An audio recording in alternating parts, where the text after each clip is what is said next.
Perfect. So thank you so much for coming today, and welcome to those of you who are here for the first time. You're a very small select few at the moment. We'll welcome the larger group of the PPA support group from 10:30ish. So what we try to do in this first session is to give an introduction to what PPA is, and I've got Dr. Harri Sivasathiaseelan, just about, to give you an overview about PPA. So Harri is a neurologist working at the Dementia Research Centre, and he'll be giving you a talk in a few moments. I did just want to say we are live streaming this session, so that means that there are people at home watching as well. So just be conscious that any questions you ask might be appearing on the internet, and we'll be recording it as well, so that's beneficial to people who can't make it to the meeting today. We'll be running through the main structure at 11 o'clock, so really this morning or this first session is just an opportunity for people to learn a little bit more about PPA and to understand a little bit about where we're coming from. So I'll hand over to Harri to introduce the day.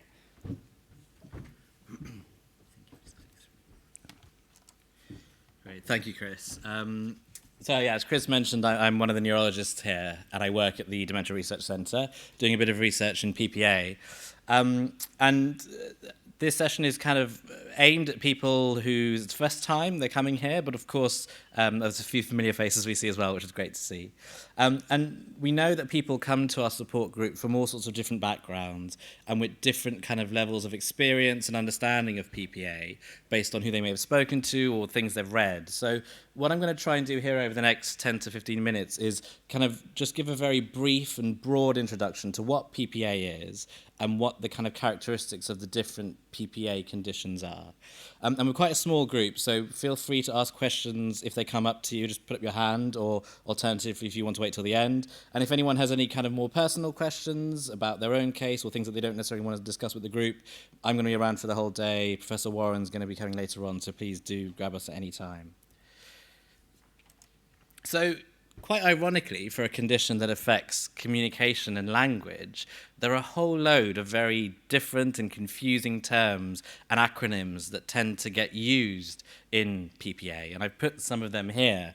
And these can be a great source of confusion, not only for people who have the condition themselves, but also their loved ones or carers, and actually even amongst medical professionals, so doctors, nurses, speech and language therapists. There's a lot of confusion about what we call these things and what when you get your letter after you're seen in clinic, what they've named the condition.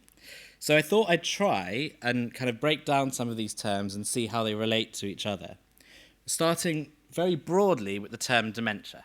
So the term dementia is actually often a little bit misunderstood, and people sometimes mistake it for being a single condition that someone is diagnosed with. So they say they've been diagnosed with dementia. In reality, dementia is actually a really broad term that includes a whole range of different conditions. But the thing they have in common is they all cause a progressive decline in one or more aspects of our thinking or cognition. So this includes things like memory, language, of course, but also problem solving and reasoning, even aspects of our personality and behavior. And the thing that seems to cause many of these dementias is an abnormality in a protein. We all have proteins in our body, and they usually kind of are responsible for lots of different functions in our brain and the rest of our body. But in many dementias, for reasons that we're not exactly sure why, a protein goes wrong. And as a result, it starts to accumulate in the cells of the brain that we call neurons. And when they accumulate, they clump together. And when they clump together, they can have a toxic effect on these neurons, causing the neuron to die. And in different dementias, we see different abnormal proteins, or sometimes actually the same protein, but has become abnormal in a different way. And if lots of these cells die, we can see this as a shrinkage, or as we call atrophy, of the brain. If you look at that middle panel there, on the right is the brain of someone who had dementia, and on the left is the brain of someone who didn't have a dementia. And hopefully you can appreciate that the brain has shrunk, it's smaller, and those kind of creases that you can kind of see in the brain seem to have opened up a little bit. Now, in life, we can't really look directly at someone's brain without taking off the top of their skull. But fortunately, we don't need to do that. And instead, we can rely on MRI scans. And it's a bit difficult to orient yourself, but in the bottom right is an example of an MRI scan. And it's taking a slice right down the middle of someone and looking from the side. And again, on the right is a scan of someone with dementia, and on the left is someone without dementia. And again, you can see that there is more of that black space, both around the brain, but also in those kind of crevices in the brain. Now, dementia is a really, really broad term. It includes lots of different conditions. It's kind of almost a universal term that we use. And I thought conceptually it might be useful to think of it as a universe. And within that universe, we have lots and lots of different planets. And one of those planets, one of these groups of conditions within dementia, is frontotemporal dementia, or FTD. As you can probably guess from the name, frontotemporal dementia refers to a group of dementias that predominantly affect two parts of the brain: the frontal lobe, which is shown in red there, and the temporal lobe, which is shown in the kind of teal blue. So really, it's a description of a whole range of symptoms that affect this area. It isn't in itself a single condition. Returning to my analogy, if we think of frontotemporal dementia as one planet, we can divide that planet up into continents. And one of these continents, so one of these groups of conditions within frontotemporal dementia, is PPA, or primary progressive aphasia. And to better understand exactly what primary progressive aphasia is, it's probably easy to break the words down into the kind of three separate words, starting with the last one, aphasia. So aphasia refers to a disorder of the brain that results in difficulty with communication. So this, typically people think of difficulty speaking, but it can also include difficulty understanding, as well as aspects of reading and writing. The progressive part refers to the fact that, like all dementias, the condition progresses over time. This may mean there's deterioration or worsening of some of the language symptoms, or it can also mean that people develop difficulties in other areas of their thinking, such as memory or even changes in their behavior or personality. And then the primary part refers in part to the fact that the main or key leading problem is language, and also due to the fact that it isn't due to some other external factor, like an infection or a bad head injury. This is a primary, so a process that's occurring in the brain without an external factor. I told you earlier to think of primary progressive aphasia as a kind of continent, and with continents we can break them down into countries. And so we can think of the individual syndromes within PPA as these different countries. And these are the Semantic variant PPA, so SVPPA, the Non-fluent variant PPA, NFV, and the Logopoenic variant PPA. And I'm going to spend most of the rest of the time just talking about these different conditions and what the kind of characteristics of them are. So starting off with Semantic variant PPA, which is also known as semantic dementia. So you may have heard the two terms. I think often semantic dementia is used a little bit more commonly. And the key kind of problem here is a loss of an understanding of the meaning of words and objects and concepts. As the name kind of suggests, it affects our semantic memory. So our semantic memory is the store of knowledge we have about objects in the world. So it's how we know what a microphone is or what a screen is. It's different to the memory of what you ate for dinner yesterday or where you last went on holiday, which is the kind of memory problem that we think more in Alzheimer's disease, for example. And people with this condition are often described as having a fluent aphasia, and by that we mean the speech can sometimes sound quite normal, especially in the early stages. The grammar is normal, and the way people often pronounce words can be quite normal. But what we may notice is the vocabulary is slightly reduced, and people may have a tendency to talk around the topic a little bit more rather than directly getting to the topic. We also find that sometimes people may use more general words in replace of more specific ones. So, for example, if driving by a farm, you may point out that you saw an animal in the field rather than I saw a cow in the field. We typically find that one of the kind of early features of this condition is that someone will ask the meaning of a word that they would have previously known. So, for example, you go to a restaurant, you look at a menu, and you find the person has to ask the person who's there with them, what's a broccoli? It's something that they would have previously known, but the knowledge of what broccoli is has gone. We've noticed that sometimes in the early stages, our more specialized knowledge and our specialized vocabulary can be affected. So, for example, there was a patient who was seen in our clinic previously who was a very keen botanist. And the first difference he noticed was he could no longer recall the names of different flowers. In the clinic, when we see people who may have semantic dementia, and I see many of you recognize this page because you've seen it before, we ask people to look at these different objects and name them for us. In the early stages of semantic dementia, someone, for example, may look at the owl and tell us it's a bird, but they couldn't tell us more detail. Further along the condition, they may say it's an animal, but couldn't give you more detail. And in the very later stages, they might not be able to name the object at all. I mentioned earlier that the speech is generally quite fluent, and reading can sound generally quite fluent as well. But occasionally people will have difficulty with irregular words. So if we look at these words on the screen here, they are island, deny, and so. So with someone who doesn't have semantic variant PPA, you would usually look at these words and fairly instantly know what they are and what they mean, and therefore how to pronounce them. But you could perhaps imagine that if you looked at the word and didn't know what it was, you may try and sound it out based on more general rules we have in English language. So you might describe the first word as island, the second as Denny, and the last one is Sue. So kind of in the same way you may say new. And we call this surface dyslexia, and it's a feature that we sometimes see in semantic dementia. We talk about it as predominantly a problem of the understanding of language, understanding of the meaning of words, but over time it can be clear that the understanding of other things apart from words can be affected. For example, some people may find it difficult to recognize familiar faces and instead have to spot people by other features, such as whether they have a beard or they're wearing glasses.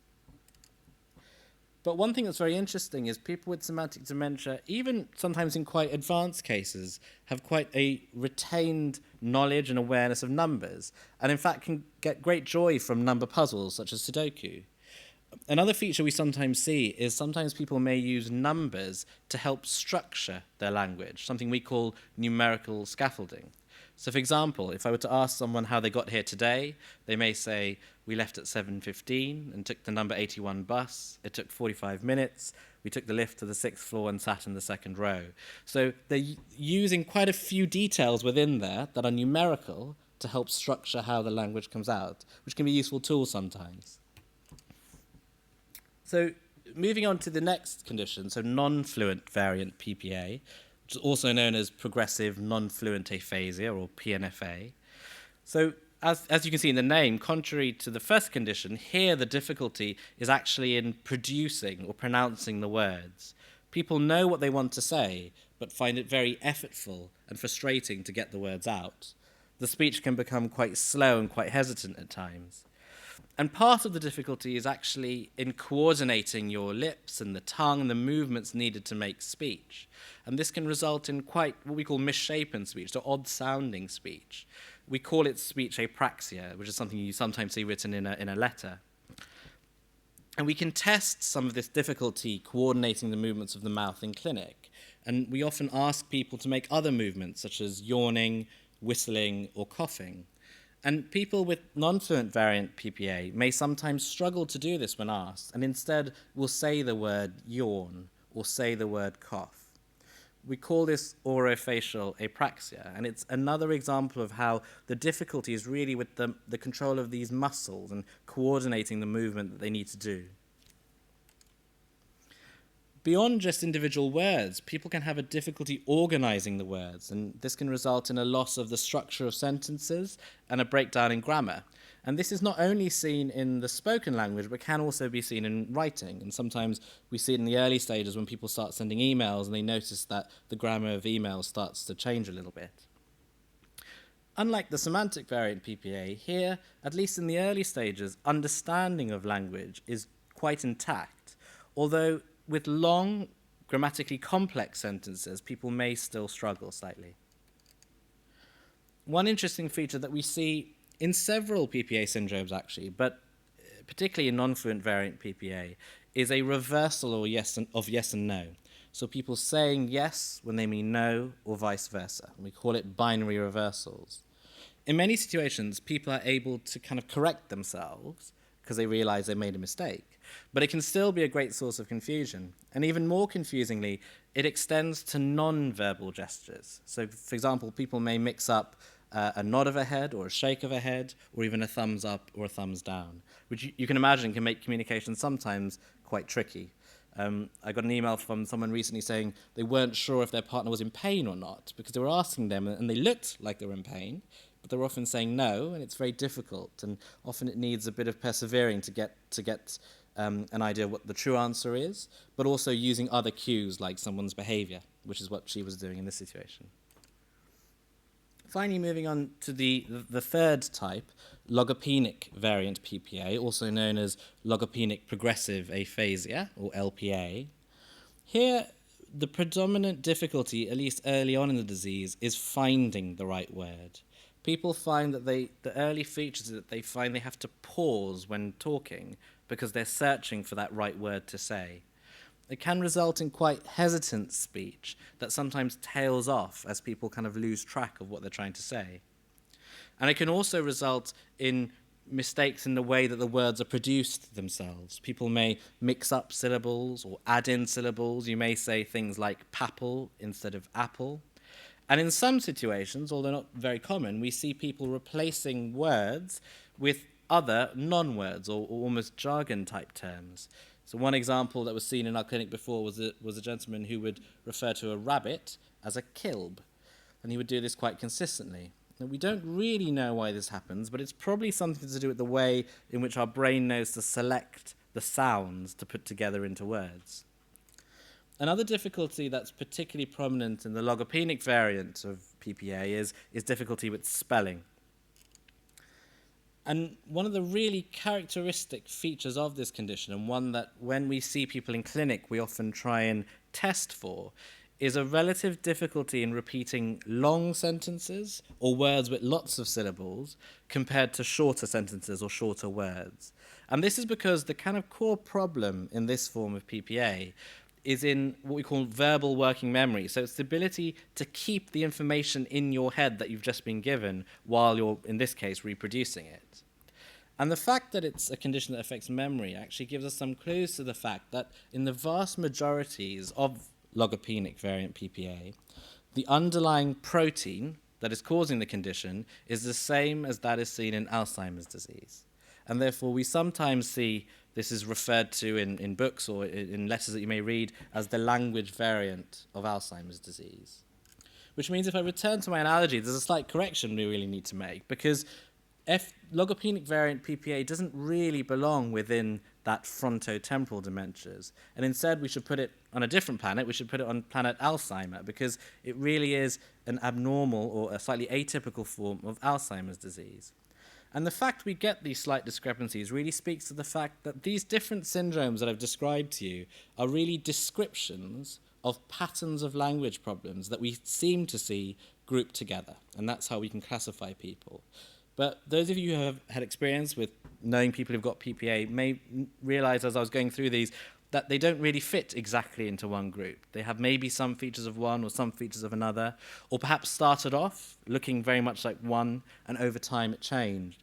And this is just testament to the fact that these are really descriptions rather than speaking about the underlying processes going on in the brain. And this is still a real gap in our knowledge of PPA, about what links the symptoms that people have to the underlying protein problem in the brain. And it's something that people are working on in research, and it's something that I'm sure over the course of the day, if you want to speak to them about, they'll be glad to talk to you about. But I'm going to leave things there for now. As I said, very brief introduction to PPA, and I apologize if that's all old to some of you, and you may have already heard that, but I'm more than happy to take any questions now. As I said at the beginning, if anyone has anything a bit more specific to them or personal that they want to talk about later, I'm more than happy to take questions during the rest of the day. Oh. Yeah. I might just give you a microphone if that's all right, just for the live stream, so as people hear your question. I was just wondering how far away we are from things like drug trials? Good question. So there isn't anything imminent, but I think this is a really exciting time in PPA because there's lots of work being done in different areas of it. I think in the past it was perhaps a little bit more neglected because it is rarer than Alzheimer's disease, and a lot of attention has therefore gone towards Alzheimer's disease. But a lot of lessons are being learnt from the trials that have been tried in Alzheimer's disease that should hopefully be transferred over to what will be eventually PPA-based trials. There will be trials, if we take a step back from PPA towards frontotemporal dementia, the kind of category before that. In some cases, not often in PPA, but in other frontotemporal dementia syndromes, they can be caused by genetic mutations. And there will be trials potentially for some of those genetic cases soon. And if those are successful, the hope is some of what they learn there will translate to the more sporadic forms of PPA.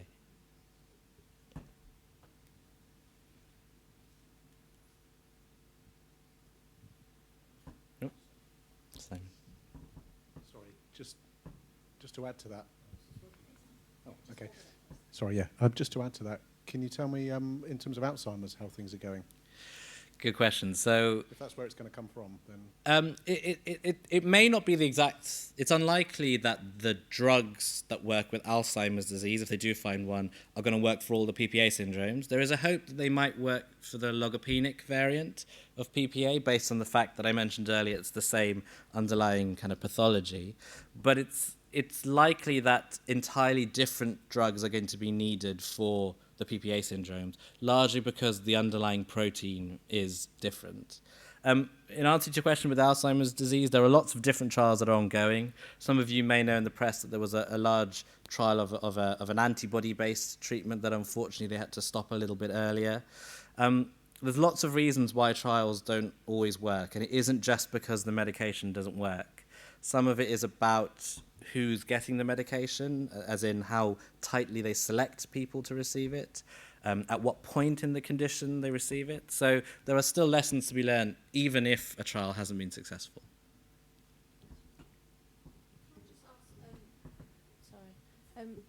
Instead of having drugs and things like that, things like RTMS or TDCS, Yeah, things so like that on their way over here, or people have worked. The question was about TMS. So this is something called transcranial magnetic stimulation, which people are doing research on. The reason why things are moving slower in PPA than perhaps we would like is because it is a rare condition. And when you want to show effects of treatments, you need to show them in large groups of people.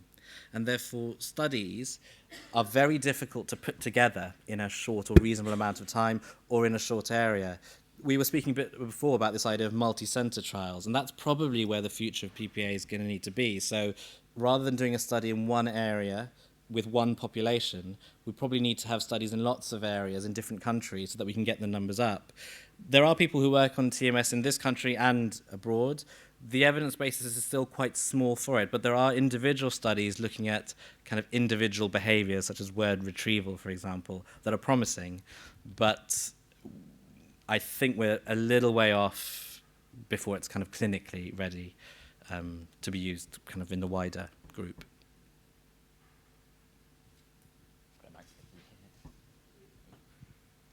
You just mentioned about it being rare. So how many people are we talking about living with this condition? Yeah, so it's actually really difficult to find numbers for the individual PPA syndromes. But studies have looked at kind of populations within smaller areas within the country and then tried to expand them out. So a few studies have been done in Cambridge before where they looked back through people's records and tried to find the number of cases. And if we think of frontotemporal dementia as a whole, they thought maybe about 11 per 100,000 people would have frontotemporal dementias. That would come to around 6,000-ish in the country.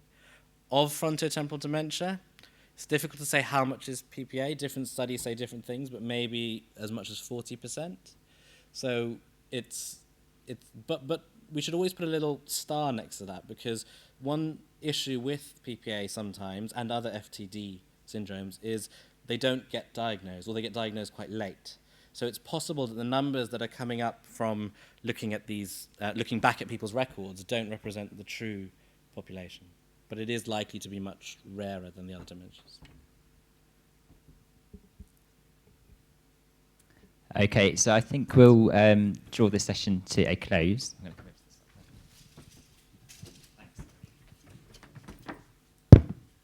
So just to say, what happens now is we're going to have a short break.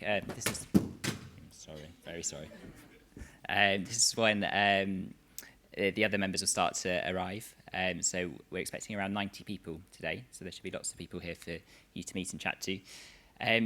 Jason Warren, Professor of Neurology, who will be chairing the rest of today, will explain what's going to happen with the small groups later on. But just to mention it as well, we are going to, as well as the groups for specific diagnoses, we are going to have a small group in here, which Harri and Jason will be running. So if you did have any extra clinical questions that you wanted to ask either of them, you'd be very welcome to stay in here and to have a session with both of them. But otherwise, feel free to help yourself to tea and coffee, and then we'll meet back here at 11 o'clock for the main meeting. And thanks very much, Harri, for an excellent talk. Thank you.